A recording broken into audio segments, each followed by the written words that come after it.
ఆయన కెరీర్లో జగదేకుడు అతిలోక సుందరి అనేది one of the best films, there is no doubt. మళ్ళీ ఆయన చేస్తున్నది ఇదే ఫ్యాంటసీ సినిమా ఇంత గ్యాప్ తర్వాత. ఇది ఏ రేంజ్లో ఉండొచ్చండి ఊరికే అంటే ఒక జనరల్ ఐడియాకి? జగదేకుడు Athiloka Sundari all time great hit sir. ఏ రేంజ్ అనే దానికి మన దగ్గర మెజర్మెంట్, థర్మామీటర్ మెజర్మెంట్ ఏం లేవు సార్. అది మనం కొలిసి చెప్పలేము. అది అదే టైలర్ టేప్ లేవు. టైలర్ టేప్ వేసి ఇది ఈ రేంజ్ ఉంటుంది, ఇది ఈ రేంజ్ ఉంటుంది, అందరూ ఆ రేంజ్ సినిమా చేయాలని చేస్తాం. ఓకే, అది బయటకు వచ్చిన తర్వాత అది కనెక్ట్ అయితే ఆడియన్స్ చెప్తారు ఆ రేంజ్ ఏంటనేది. అంతే తప్పితే నేను ఈ రేంజ్ సినిమా చేస్తాను అంటే తక్కువైతే చేయవా ఎక్కువైతే చేయవా ఒప్పుకోవా? అంతే కదా సార్.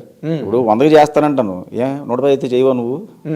1000 అయితే చేయవా? ఇంతే చేస్తావా లేదా తక్కువ చేస్తావా అన్నది ఉంటుంది. ఉండదు. మనం నమ్మి తీసిన ప్రోడక్ట్ బయటికి వెళ్ళిన తర్వాత ఆడియన్స్ ఇచ్చేదే రేంజ్.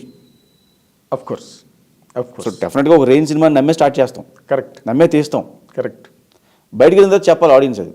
అంటే ఇందులో ఒక పాయింట్ ఉంది.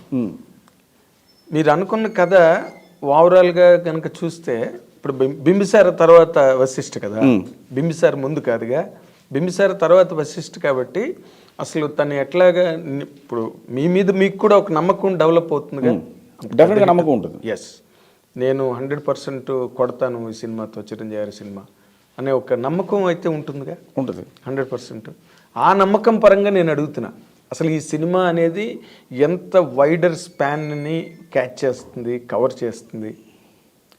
సార్ నేను ఇమాజిన్ చేసుకుంది ఇది ఆయన కెరియర్లో టాప్ 10 ఫిల్మ్స్ ఉంటే ఫస్ట్ 3లో ఉండాలనుకుంటాను సార్ నేను. ఓకే. ఇప్పటికి జగదేకుడు అతిలోక ఎలా చెప్పుకుంటామో ఈ సినిమా తర్వాత ఈ సినిమా కూడా చెప్పుకోవాలి. అలా చెప్పుకుంటారా? చెప్పుకోవాలా? చెప్పుకోవాలి. చెప్పుకుంటారు కూడా. అది అనేది ఇప్పుడు చెప్పుకోవాలకి చెప్పుకుంటారికి చెప్పుకోవాలి, చెప్పుకుంటారు కూడా. రైట్. అది this is a correct statement. ఎందుకంటే ఇప్పుడు మీ కథ నమ్మి ఒక చిరంజీవి గారు లాంటి అతిపెద్ద స్టార్, చాలా పెద్ద క్యాన్వాస్ చేసే సినిమా సార్. అవునా? అవుట్ ఆఫ్ బాక్స్లో బడ్జెట్స్ కానీ సెటప్స్ కానీ ఇవన్నీ కూడా. సో డెఫినెట్గా సెట్ వర్క్ పెద్ద రేంజ్లో ఉంటుంది. అవునా? సెట్ వర్క్స్ ఎక్కువ అండి దీనికి.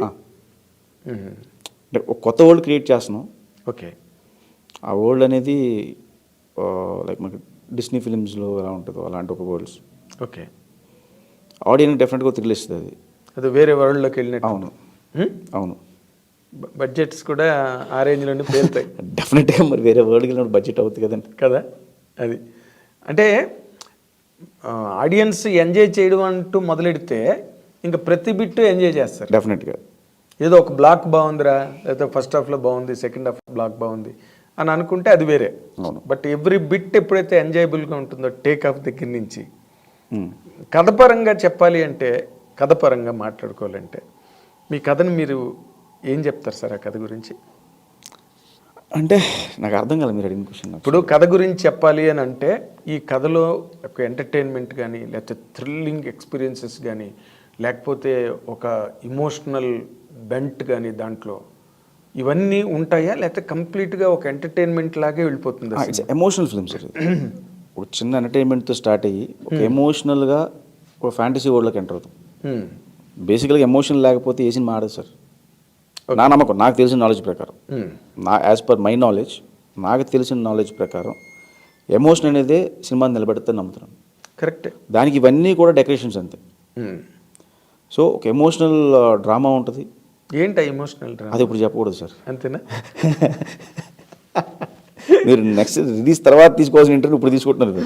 అంటే ఇప్పుడు మళ్ళీ మీ ఇంటర్వ్యూ మీరు రిలీజ్ అయ్యి అంత పెద్ద హిట్ అయిన తర్వాత గ్యారంటీగా దాని మీద చాలా హై ఎక్స్పెక్టేషన్ ఉంది ఫిల్మ్ మీద.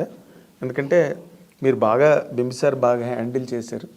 ఆ నమ్మకం మీ మీద అభిమానులకు కానీ జనరల్ ట్రేడ్కి కానీ ఉంది. సో అప్పుడు మళ్ళీ నేను ఇంటర్వ్యూ చేస్తాను. ఇప్పుడు ఈ రెండు మ్యాచ్ చేస్తాను. అప్పుడు మీరు అడిగిన క్వశ్చన్ ఆన్సర్లు మీకు తెలుసు, సినిమాల్లోనే కనిపించిపోతుంది. మీరు చెప్పేది ఏముంది అప్పుడు? అది ఇప్పుడు చెప్తేనే దాని తాలూకు కిక్.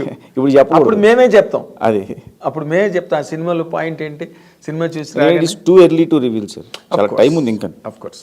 ఇప్పుడు మెగా 156కి ఏవో కొన్ని టైటిల్స్ ఇందాకలో మీరు ముల్లోక వీరుడు, తర్వాత ఇంకేదో విశ్వంభర ఇలాగ బయటకు వచ్చాయి. టైటిల్ అనౌన్స్మెంట్ అన్నది ఎంత దూరంలో ఉంది? ఏ టైటిల్ అవ్వచ్చు? ముల్లోక వీరుడు అవ్వచ్చా, విశ్వంభర కావచ్చా? చాలా దగ్గరలోనే ఉంది సార్. డెఫినెట్గా 3 ఆటల్లో ఒక టైటిల్. 3 ఉన్నాయా? మీరే చెప్పారు కదా 3 ఉన్నాయని. అదే ముల్లోకి వీరుడు ఒకటి ముల్లోకి వీరుడు ఉంది. అన్నారు, ఆ, విశ్వంబర విశ్వంబర అన్నారు, ఒకటి ఉంది. తర్వాత జయదేవి వీరుని కథను కూడా రన్ అవుతుంది బయట. ఓకే, వాటిలో ఒకటి అవుతుంది. వాటిలో ఒకటి అవుతుంది.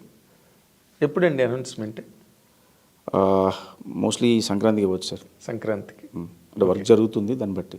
అదే లాస్ట్ ఇయర్ సంక్రాంతికి వాల్టర్ వీరయ్య రిలీజ్ అయింది. 1 ఇయర్కి మళ్ళీ మీరు టైటిల్తో బయటకు వస్తారు, టైటిల్ రివీల్ చేస్తారు. అంటే ఈ మూడిట్లో ఏదో ఒకటైతే గ్యారంటీ ఉండొచ్చు. ఉండొచ్చా? ఓకే.